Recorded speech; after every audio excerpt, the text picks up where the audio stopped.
From China to the Philippines and many other Asian countries, the 2023 rainy season has been exceptionally severe. Dozens of people have lost their lives as devastating floods wreak havoc, sweeping away cars and bridges. How challenging would it be to walk down the flooded street in a soaked wedding gown? How desperate would one feel trapped in a car amidst the deluge? These are not scenes from a survival movie. They are the harsh reality unfolding before our eyes. The Earth is no longer the same. Climate change has altered it, bringing forth terrifying torrential rains. What must cities do to protect the lives and properties of their residents? This is FBNC's World Affairs. As of late July and early August, the capital city of Beijing and its neighboring cities in China are grappling with the aftermath of natural disasters as heavy rains and floods persist due to the remnants of Typhoon Doksuri. The amount of rainfall recorded in Beijing from 8 p.m. on July 29th to 7 a.m. on August 2nd is the highest level ever recorded in the city's 140 years of data collection. The Beijing Meteorological Agency announced on August 2nd through their WeChat account that the maximum rainfall during this storm was 744.8 millimeters, which occurred at the Wangjiayuan Reservoir in Suanwu District. The agency emphasized that this rainfall was the highest in 140 years. The previous record for rainfall in Beijing was 609 millimeters, which occurred on July 23, 1891. Recently, as several rivers reached dangerous water levels, the capital city of Beijing decided to use its floodwater reservoir. This is the first time the city has utilized this reservoir since its construction 25 years ago. Amid the heavy rains and floods, many services and food supplies were disrupted. At least 20 people lost their lives during the worst northern China storm in a decade, according to reports by Reuters and Global Times. Beijing, a mega city with nearly 22 million inhabitants, witnessed the average monthly rainfall in just over 48 hours.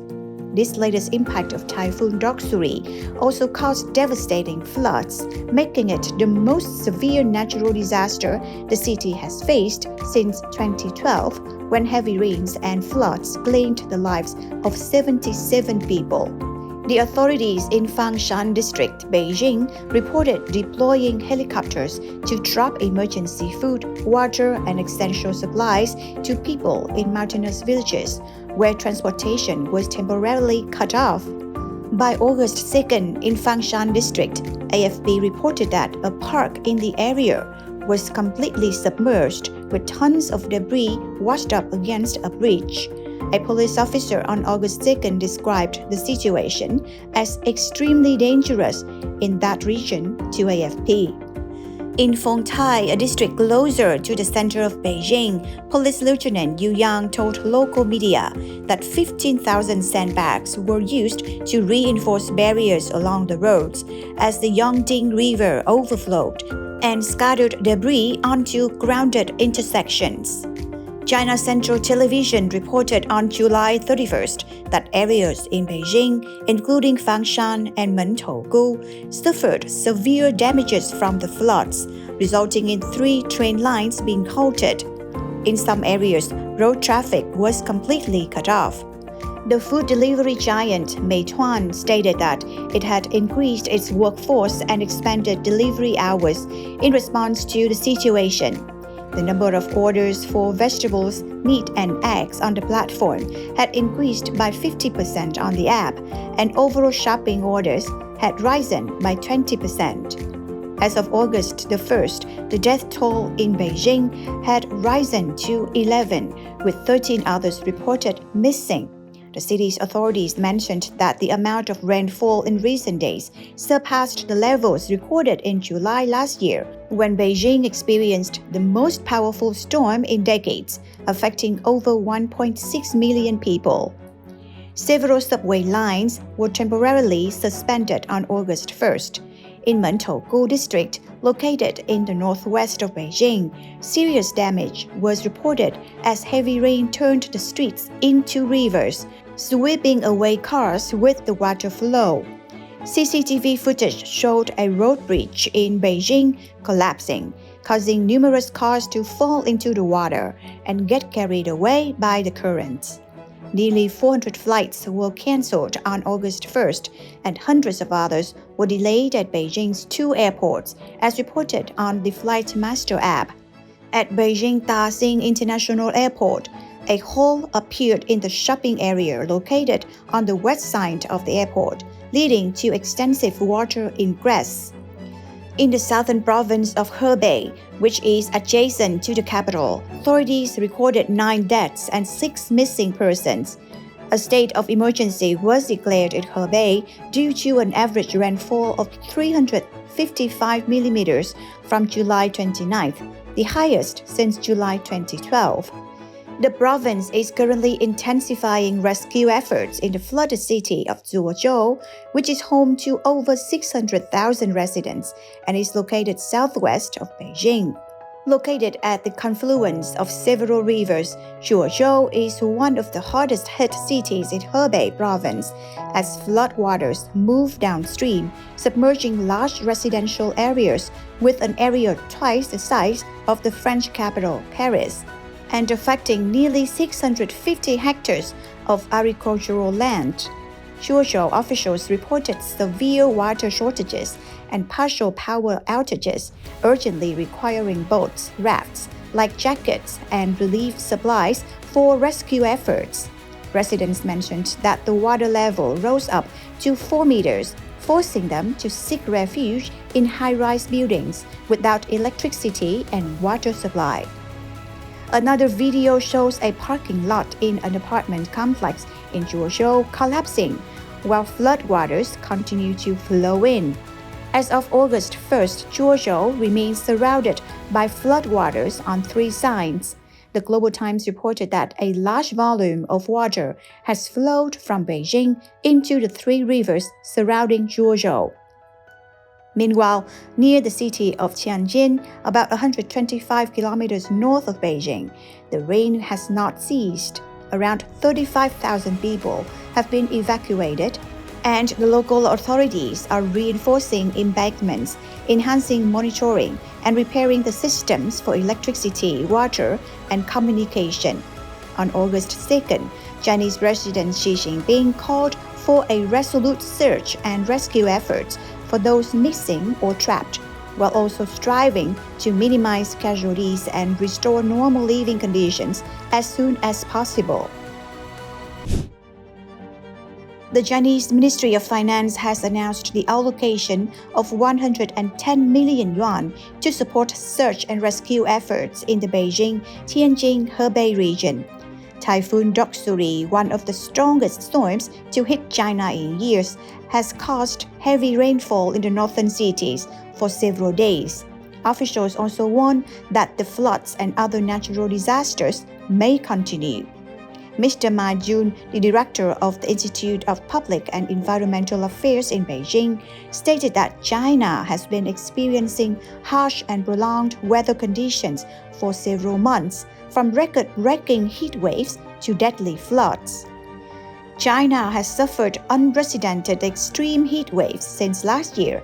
This year, there are record-breaking high temperatures in northern China, Mr. Ma said in an interview with AFP news agency. These heat waves are linked to global warming, and this is what most climate scientists around the world tend to agree, he said. According to Mr. Ma, as the climate changes, sea temperatures are rising.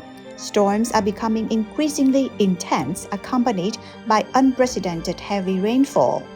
When a year's worth of rainfall pours down in just 3 days, the soil in mountainous areas becomes almost saturated, posing a significant risk of landslides and mudslides, he said.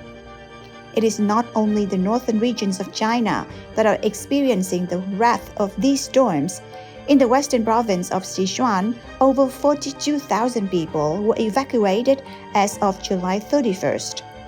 Previously, Typhoon Doksuri also struck Fujian province in the southeast last week, causing direct economic losses of nearly 14.8 billion yuan and impacting nearly 2.7 million people. Over 18,000 houses were damaged. Even as Typhoon Doksuri passed, there was no respite, as the sixth typhoon, Kanun, is looming over China. Meteorological agencies have predicted that strong winds and large waves will hit the coastal areas of Zhejiang province starting from August the 3rd. Experts are warning that in recent years, the summer in China has been witnessing more frequent and severe storms and heavy rainfall, causing serious consequences due to climate change. Notably, in 2021, at least 300 people lost their lives in the Great Flood in the city of Zhengzhou, Henan province. Currently, officials and citizens are making efforts to protect their properties and clean up the aftermath of the floods. On August 1st, the local government of Mentogu, one of the hardest hit areas, issued a statement saying, "Floods may destroy our cities, but they cannot destroy our strong determination to overcome natural disasters." In addition to immediate measures to quickly address the disasters, China is also setting long-term goals to adapt to climate change. As of the world's second-largest economy, the country has committed to peaking its carbon emissions before the end of this decade and achieving carbon neutrality by 2060. Before making landfall in the province of Fujian, China, Typhoon Doksuri caused the loss of at least 39 lives in the Philippines. A widely circulated video on social media showed a wedding taking place amid the floods in the Philippines on July 30th. The bride, Diana Victoriano, displayed a mix of joy and trepidation as she waded through the flooded path of Barasonian Church in Malolos, Bulacan province on the island of Luzon. The water reached ankle-deep due to the impact of Super Typhoon Doksuri.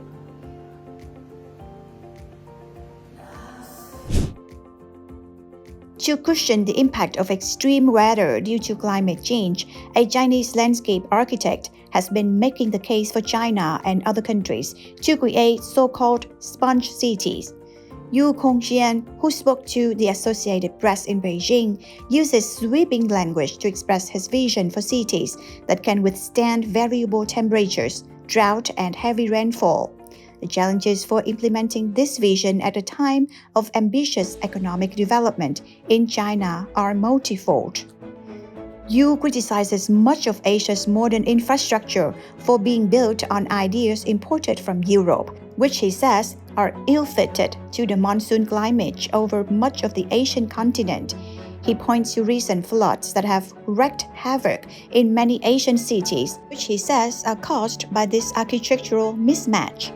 There's no resilience at all, Yu says, of the concrete and steel infrastructure of major cities and of using pipes and channels to funnel away water. Those are useless. They will fail and continue to fail. Instead, Yu proposes using natural resources or green infrastructure to create water-resilient cities. It's part of a global shift among landscape design and civil engineering professionals toward working more in concert with the natural environment. By creating large spaces to hold water in city centers, such as parks and ponds, storm water can be retained on site, helping prevent floods, he says. Sponge infrastructure also, in theory, offers ways for water to seep down and recharge groundwater for times of drought. The idea of a sponge city is to recover, give water more space, Yu said. At a government conference in 2013, China recognized the concept of sponge cities as a national strategy, which could fully leverage the capacity to absorb and store rainwater in ecological systems. In 2014, the central government issued a directive: recycle 70% of rainwater runoff in 20% of urban areas by 2020 and in 80% of such areas by 2030. The following year, it launched 16 pilot sponge city projects, adding 14 more in 2016. The top-down mandate and subsidies spurred a boom in water-absorbing infrastructure, including in large cities including Beijing, Shanghai, and Shenzhen. Cities around the world are similarly trying to integrate bioswales along the sides of roads, protecting remaining marsh areas to absorb water and increase the capture of roof rainwater.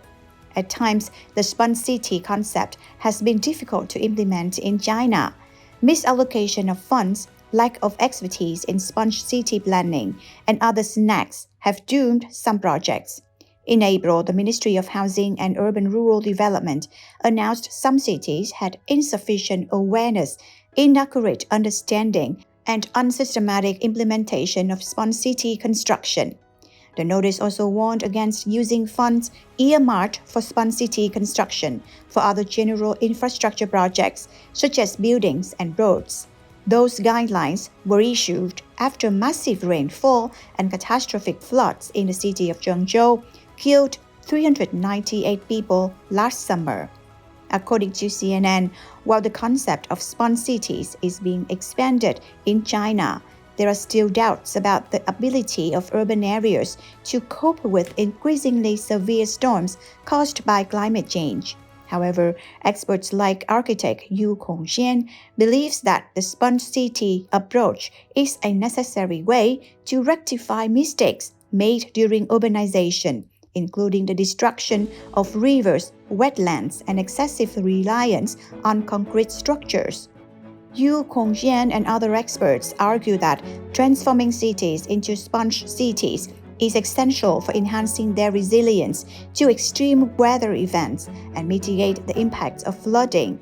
By incorporating nature-based solutions such as green spaces, permeable surfaces, and water retention systems, sponge cities can effectively manage and absorb excess rainfall, reducing the risk of flooding and waterlogging. While there might be challenges and uncertainties, the concept of sponge cities represents a proactive and innovative approach to urban development, with the potential to address both current and future environmental issues in urban areas. And this reflection concludes today's program. Thank you for watching and see you next time.